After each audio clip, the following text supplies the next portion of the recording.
Rufus is busy snuffing his tree. He has trees in the yard. Did you know that? I do know that. He's been peeing on that one with great enthusiasm. I hope he causes it to die.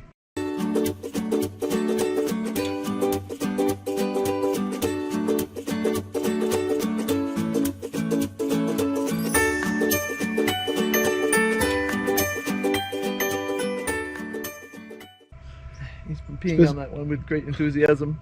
I hope he causes it to die. No, it likes it. And since he's been peeing on the other juniper, it seems to be growing twice as fast. So we definitely need to get that one out because that's too close to the foundation. There's, I think, if I recall correctly, there's also one on the back of the house that needs to come out of this one. Too close to the foundation. I just need to use the fence puller. Yeah, really. Well, it'll work fine. Shovel. Okay, I'll see you after the post office. Okay, sounds like a plop. You want anything else from town in Williams? You're not going to Williams, are you? I don't know. I don't see a reason to go to Williams. I'm going to call the vet today because Issa needs her shots, so we should be going up to Flag probably later this week unless he's fully booked. Okay, we probably give Deb a call if we get that too. Yeah. Oh, I don't know, because if we take Issa, she can only stay in the car. That's right, that's right. Okay, I'll see you. Okay. Bye. Bye. Well, it's the next day. I'm down here at the Rover going to look inside the dash. I have a endoscope, really kind of small camera with a light on the end of it to look around and see if I can see what's going on.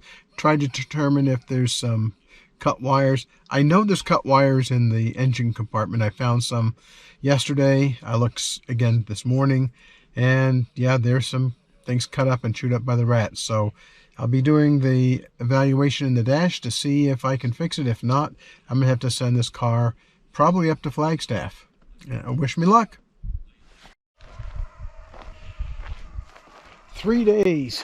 3 days of sub-freezing temperatures at night. Irene and I went out and put some row covers on some of our berry plants to see if we could extend their life to get some of the berries to ripen. Let's see how we did.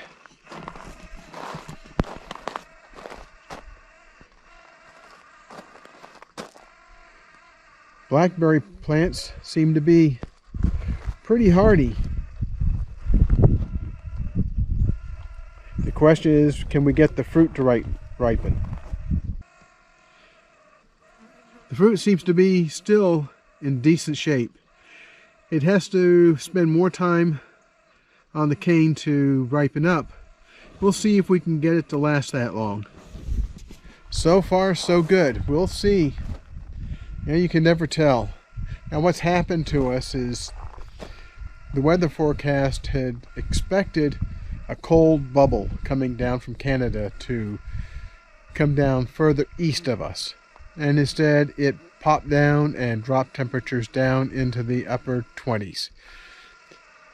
You know, we haven't used these particular varieties of blackberries and raspberries before, and we've never grown them here in the high desert of northern Arizona.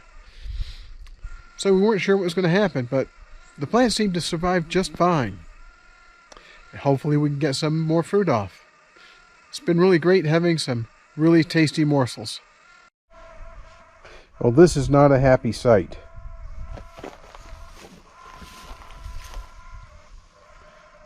We have gopher damage up in our armored beds.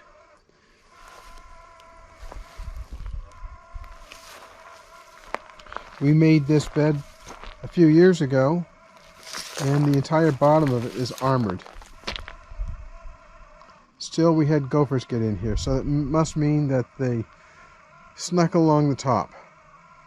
Well, I'm gonna have to see if I can find a way to get rid of them. Everything we've tried so far just hasn't worked. Time to try some more things.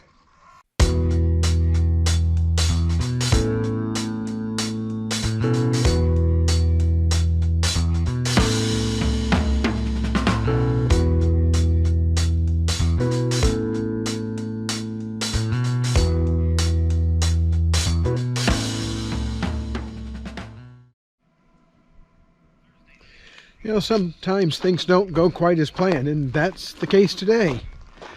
I started looking behind that dashboard in the truck, and the laptop ran out of battery. So that's in the house charging up now. I made some lunch. We ate lunch. Irene's busy working on a project for her business.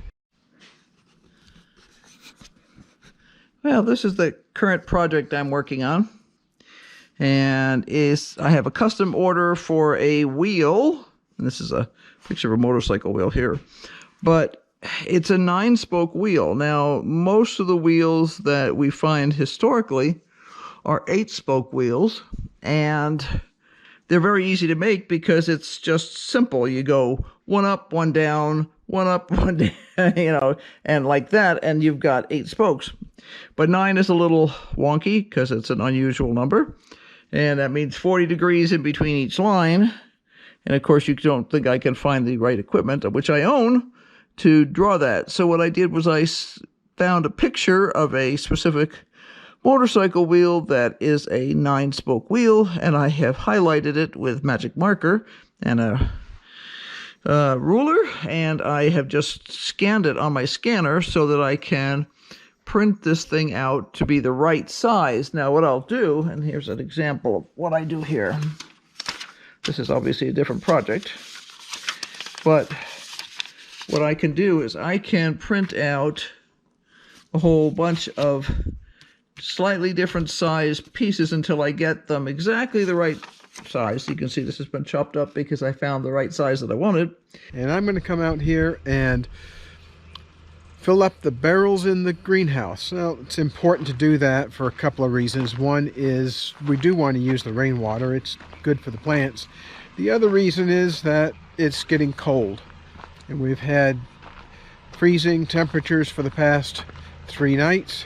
Then I can cut out that individual piece, and once that piece is cut out, I will tape it to a piece of wax. Now, that'll be a bigger piece than this, but it'll be something like this, and that will allow me to carve a master wax for whatever I'm going to do. Now, for this wheel, I may actually do assembly instead, but I haven't decided yet. But for the buttons I'm going to be making, I'll definitely be doing them like this, where I start with a flat piece of wax, which I cut off with a special, comes off of a large piece like this. And it's, yes, it is actually a tiny little miter box, which you stick over the edge of the table like that. And then you just slice it off like this, just like a giant miter box for wood would be. And it gives you nice even slices. And I cut a couple of those off this morning. They're not perfect, but it gives you at least a sort of a ballpark. This is just a little bit larger than this miter box like, so it's not perfect, but it's close enough, and then I can sand it down later. Here's an example of one that had been taped, a different design that had been taped to a piece. When I stick my hand behind it, you can see it's a swan, and this is for another project I did for somebody. And that's what I'm doing right now. I have to also do a couple of buttons, and that's probably, I'll use this size for the buttons. This water system is not frost protected, so I need to make sure that I get things set so that it doesn't freeze and break. I'm going to go in the greenhouse and see how much water we actually need in the barrels, and then decide on how long it's going to take. It's about 20 minutes per barrel. The button is actually going to be a little bit smaller than that, but that gives me some extra edge that I can grind off once I've got the center part carved perfectly. So that's what I'm doing in all my thousands of hours of spare time. And this is unbelievably tedious, getting this stuff set up. Once it's actually set up to do the carving, it's really not that bad. It's just the setup that takes forever, or at least it feels that way. Here's my little minion. He's a flash drive.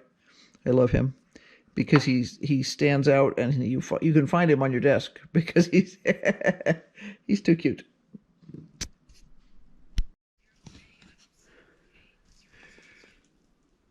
Time to go turn on the water. 1,500 gallon tank full of rainwater. It's temporarily piped to a pressure pump. We'll go turn that on.